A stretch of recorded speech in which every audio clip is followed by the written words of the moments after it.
வணக்கம் மக்களே, இந்த வீடியோவில் என்ன பார்க்க போறோம்னா அனைத்து வங்கி கணக்குகளுக்கும் 1/1/2025 முதல் மினிமம் பேலன்ஸ் பற்றிய ஒரு 3 அறிவிப்பு வந்திருக்கு. அது என்ன அப்படிங்கறத பத்தி தான் இந்த வீடியோல பார்க்க போறோம்.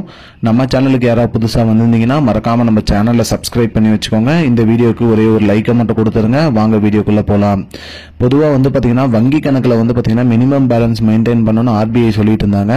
அந்த வகையில பாத்தீங்கன்னா ஆர்பிஐ என்ன சொல்றாங்கன்னா மினிமம் பேலன்ஸ் மெயின்டைன் பண்ணாத அக்கௌண்ட்டை அக்கௌண்ட்ல இருக்கிற அமௌண்ட் எடுக்கக்கூடாது அப்படிங்கிற மாதிரி சொல்லியிருக்காங்க. குறிப்பா பாத்தீங்கன்னா நீங்க 1000 ரூபாய் மினிமம் பேலன்ஸ் வச்சிருப்பீங்க. ஆனா ஒரு மாசம் கழிச்சு நீங்க போய் அந்த 1000 ரூபாய் நீங்க பாத்தீங்கன்னா அந்த 1000 ரூபாய் இருக்காது. கேட்டா அந்த இதுக்கு பிடிச்சிட்டோம் அப்படிங்கிற மாதிரி சொல்லிடுவாங்க. அது இல்லாம அந்த தொகை மைனஸ் ஆயிடுங்கிற மாதிரி சொல்லுவாங்க.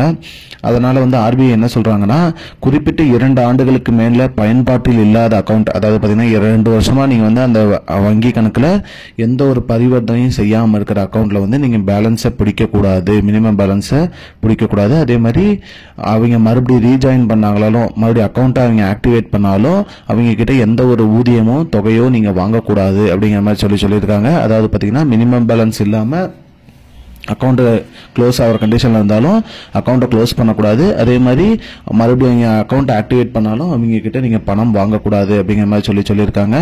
அது மட்டும் இல்லாமல் அவர்களுக்கு நீங்க குறுஞ்செய்தி வாயிலாகவோ மின்னஞ்சல் மூலியமாவோ அவங்களுக்கு தெரியப்படுத்தணும் உங்களோட அக்கௌண்ட் 2-3 ஆண்டுகளாக பரிவர்த்தனை செய்யாம இருக்கு அப்படிங்கிற மாதிரி சொல்லணும்.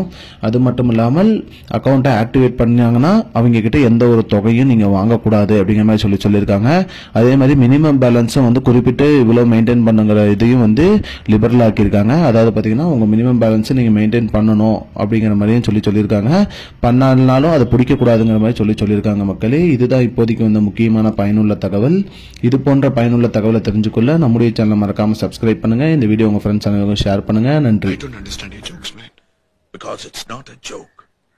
முன்ன பின்ன தெரியாத ஒரு பையனுக்காக அந்த மனசு இருக்க, அதான் கடவுள்.